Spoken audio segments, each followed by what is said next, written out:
Hi, my name is Shannon, and today I'm going to show you how I built this wood storage rolling cart for my dad. My dad is also a woodworker, but there isn't much room in the garage for his woodworking stuff. There's a lot of wood in this garage in multiple different places, and it is hard to see what we do have. Like, this trash can is full of scrap wood, and I have no idea what's inside of it. So I made this compact rolling cart that fits all of our wood in this one spot. It's out of the way. We can see all of the wood we have now, and it can easily be moved to any spot, and it only takes up 20 by 60 inches of the garage floor. And this design is perfect for us because it has a ton of vertical storage, and I gave it an angle cut so you can see all the different sizes. And then here on the back is to store plywood and other bigger pieces of wood. And the height of it is actually the width of a normal sheet of plywood, 4 feet high. So a sheet of plywood can just slide in really easily. And then I gave this an angle right here so that a sheet of plywood wouldn't lean away from the center of gravity and ever tip the cart over. When designing this cart, being able to see all the wood we have was the biggest priority for me. So first, I took out all of the wood out of a garage and organized it into piles to see what sizes of wood we mainly have, and noticed that most of our wood was long, skinny pieces, which is why I put such an emphasis on the vertical storage in the front. So to make this project, I bought 3 sheets of 3/4 inch plywood, 4 casters, wood glue, pocket hole screws, and wood screws. And while I was at Home Depot, I also had them cut the sheets of plywood down to size, and I used these dimensions. These are my bigger pieces of wood, so if you do ask your store to cut it for you, you already have your biggest cuts done. And because the plywood wouldn't fit in my car if I didn't, plus I can't lift a whole sheet of plywood by myself to run it through a table saw accurately and safely by myself.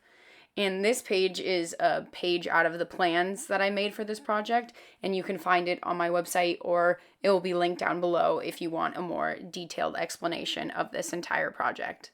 Once I got the wood home, the first thing I did was cut the diagonal pieces in the front, and on the piece that's 60 inches by 16, I marked 6 inches from the bottom of one side, and I drew a line connecting that mark with the other top corner.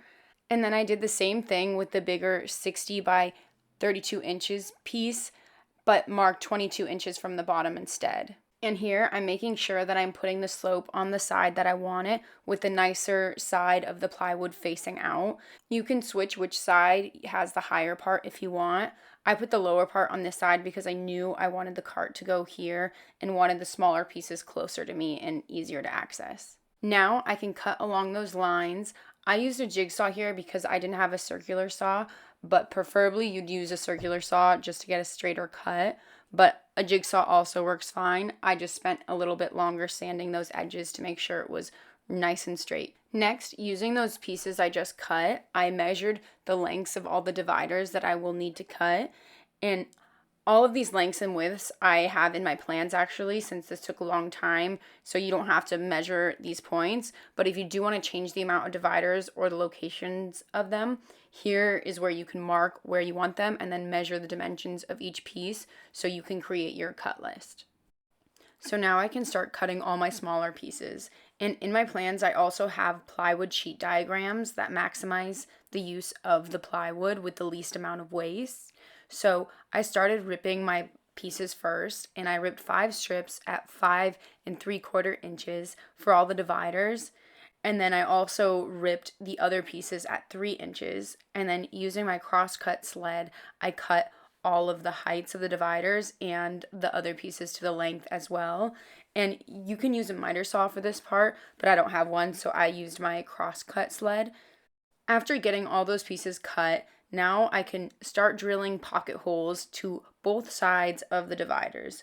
You don't have to use pocket holes for this, although if you don't use pocket hole screws, you will need to offset the front dividers from the back dividers so you can screw them in from the other side. But I do like the look of no screws showing, so that's why I am using pocket holes. And once I finished drilling pocket holes and everything, I started to sand everything. So I sanded everything with 80 grit and then 120 grit sandpaper using my orbital sander. And then once I finish that, I can start assembling. I first started with assembling the vertical storage part first. And to do this, I made marks where all the dividers will go, and there's 14 and 1/16 inch between each divider, and each divider is 3/4 inch thick. So I marked this out, and I used a square to make sure the lines go straight up and down. And then I transferred these marks to the other pieces by stacking them up and then marking them in the same spot, and then used a square again to draw a straight line up. So this marks where all of my dividers are go, so it will be easier to assemble. And now that I have the location marked of where all of my dividers are going, I can use wood glue and pocket hole screws to attach the back dividers first. While you're installing these, make sure that they're straight up and down with your marks, and make sure that they're flush with the bottom of your piece of wood. And if you're switching the side the high end is at, you need to remember that here to install your high dividers at the correct end. So now I'm adding wood glue so that I can attach this bigger piece with the diagonal cut. And it was kind of tricky attaching this because of the pocket holes, and because it's kind of a tighter area, I can't put my drill in that space. So I use this flexible drill attachment, but you can also just use a short screwdriver and attach it by hand as well.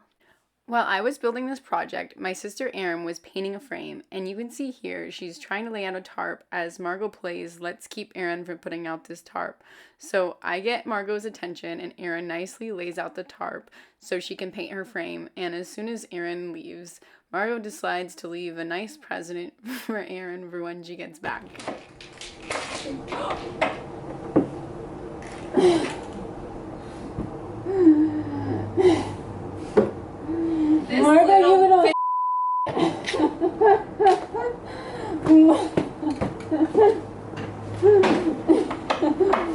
But anyways, here's a close-up of me screwing in the pocket hole screws in.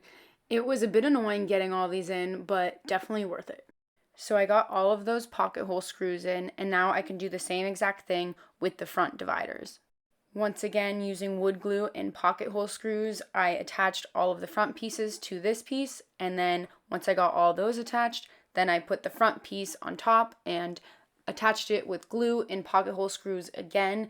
And once again, it was tricky to get the front piece on, but got it done, and now the vertical storage section is completely done. So now I can move on to attaching the base to this piece.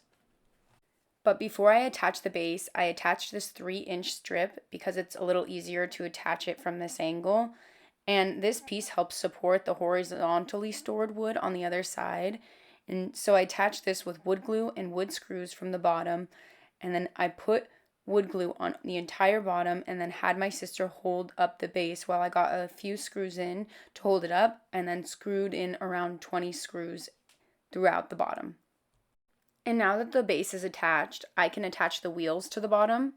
So I used wood screws and washers to attach the wheels, and I used longer screws where I could around the edges, but I remembered to use shorter screws where it would puncture through the bottom. Then I asked my sister for help again to turn it right side up, since at this point it's really heavy. All I need to do now is just finish off the horizontally stored wood side. And to do that, I first installed the 3-inch by 60-inch strip that goes at the top, and I attached it with wood glue, drilling holes, and then added wood screws. And then the last thing to do is cut and attach the vertical pieces that keep the wood from falling out. And the reason that I made these at a slight angle is because I always want the wood leaning towards the center of the cart, so the cart will never tip over since it will be holding a ton of weight. So I marked 18 inches from each side where my pieces are going to go, and grabbed one of the 3-inch pieces that are left over, and I lined it up with that mark, and then marked the excess length so I can cut that off. And I cut it at a 3-degree angle because of the slight angle. And then that same spot where you just cut, drill 2 pocket holes, and this is how you will attach it to the front bottom piece. So now we can start attaching it. I first drilled it into the bottom piece using the pocket hole system, and I made sure that the pocket holes were facing inside so you couldn't see them, and then used wood glue and then just drilled in pocket hole screws. And then at the top, I used wood glue again and then drilled through the front and then added wood screws through the front. And then repeat that exact same step with the other piece, and then you're completely done. And here's what your wood storage cart looks like now. And so now what's left is just the fun part of putting all the wood into your new cart. I said earlier that I built this for my dad, but I didn't say that I actually built this for him as a surprise. So here is me showing him what I built him. I made you a wood storage system. Oh, nice. That's beautiful. The wood fits in. So I guess, yeah, this is all of your wood. And then back here, you can slide in the bigger pieces. Yeah. But I didn't leave too much space here since you don't use plywood that often. Yeah, that's nice. Do you want to keep all of these really thin? No. No. That was his favorite piece of wood. Oh my God. He was saving that. And it's on wheels. I know. Oh yeah. They're locked right now, but you can move it wherever, or if you need to get to the plywood section. Yeah, now you can see all of your pieces. Yeah, that's awesome. Thank you, sir. Mm-hmm. So that's how I built this wood storage cart, and I was able to knock this project out in a day and a half, and it only costed around $200 for everything, and now all of our wood will forever be organized and easier to see, so definitely worth it. So I hope this was helpful for building your wood storage system, and thank you for watching. See you next time.